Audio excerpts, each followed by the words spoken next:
हर एक मनुष्य चाहता है कि जीवन में स्थायी सुख और शांति की प्राप्ति हो और कभी भी कोई रोग, दुर्घटना, प्राकृतिक प्रकोप या अशांति ना हो। परंतु सुख और शांति का आधार तो मनुष्य का निर्विकार मन है, क्योंकि काम, क्रोध, लोभ, मोह, अहंकार, आलस्य आदि विकार ही वास्तव में दुख तथा अशांति के जनक हैं। सहज राजयोग का उद्देश्य मनुष्य के जीवन में पवित्रता स्थापन करके उसे शाश्वत एवं निरंतर शांति एवं सुख प्राप्त कराना है। आज हम देखते हैं कि संसार में अनेक प्रकार के दुख हैं। कोई भी व्यक्ति दुख एवं अशांति से पूर्णतः मुक्त नहीं है। किसी को भी शरीर का कष्ट है तो किसी को चिंता ने घेर रखा है। कोई मुकदमे बाजी के कारण अशांत है तो कोई व्यापार में हानि हो जाने के कारण दुखी है। इन सब का कारण मनुष्य की कोई ना कोई भूल अथवा कोई ना कोई व्यवहारिक या आचरणात्मक त्रुटि है, अर्थात अथवा पूर्व जन्म में उसके द्वारा किया हुआ कोई विकर्म है। इन सभी से मुक्त होने के लिए अपने वर्तमान व्यवहार, आचार एवं स्वभाव को पवित्र बनाना तथा पूर्व जन्म में किए हुए विकर्मों को दग्ध करना जरूरी है। सहज ईश्वरीय राजयोग मनुष्य के इसी लक्ष्य की पूर्ति करता है।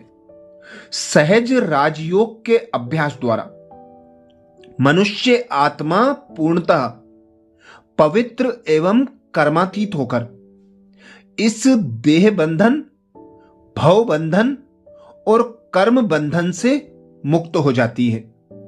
इस संसार के दुख रूप कांटेदार वृक्ष से उसका पल्ला छूट जाता है और हिंसा तथा तमोगुणी रूपी गिद्ध उसका पीछा छोड़ जाता है। मनुष्य अपने स्वरूप में पूर्णतः स्थित होकर सूर्य, चांद, तारागण के पार ब्रह्म लोक अथवा परलोक में जाकर वास करने लगता है, जहां सदा शांति है। वहां न कर्मेंद्री, न कर्म, न कर्म फल। उसे ही ब्रह्म निर्वाण अथवा मुक्तिधाम भी कहा जाता है।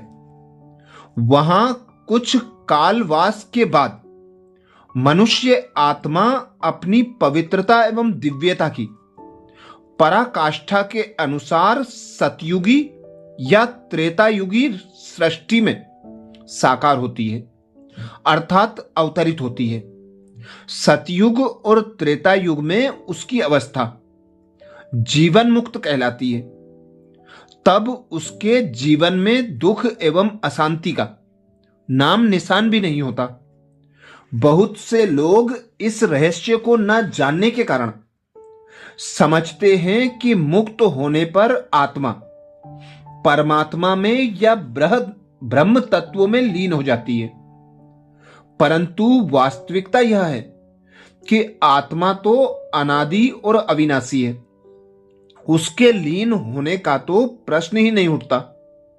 फिर ब्रह्म तो है ही प्रकृति, इसका सूक्ष्म अति सूक्ष्म तत्व। वह तो चेतन भी नहीं है, अतः उसमें चेतन आत्मा के लीन होने की कोई बात ही नहीं है। हां, जब आत्मा मुक्त अवस्था में ब्रह्म तत्व में वास करती है तब उसका मन उसमें लीन अर्थात अव्यक्त अवस्था में होता है। परंतु आत्मा का अपना अस्तित्व तो ब्रह्म तत्व से अलग ही है। मनुष्य की ज्ञान निष्ठा अवस्था, जिसमें उसका संस्कार परिवर्तन होता है अथवा ज्ञान द्वारा मन का शुद्धिकरण होता है, मरजीवा अवस्था है। उस अवस्था में शारीरिक व्याधि या अन्य कोई कष्ट होते हुए भी मनुष्य मानसिक शांति बनाए रखता है। तथापि इस अवस्था को जीवन मुक्ति की अवस्था नहीं कह सकते। जीवन मुक्त अवस्था तो मुक्ति धाम से लौटकर साकार होने की ही अवस्था है। ये दोनों अवस्थाएं केवल ईश्वरीय ज्ञान और सहज राजयोग द्वारा होने वाली श्रेष्ठ प्राप्तियां हैं। अच्छा, ऐसे ही और विशेष वीडियो के लिए बाबा के चैनल को सब्सक्राइब करें। वीडियो को सभी भाई बहनों को शेयर करने की सेवा जरूर करें। ओम शांति।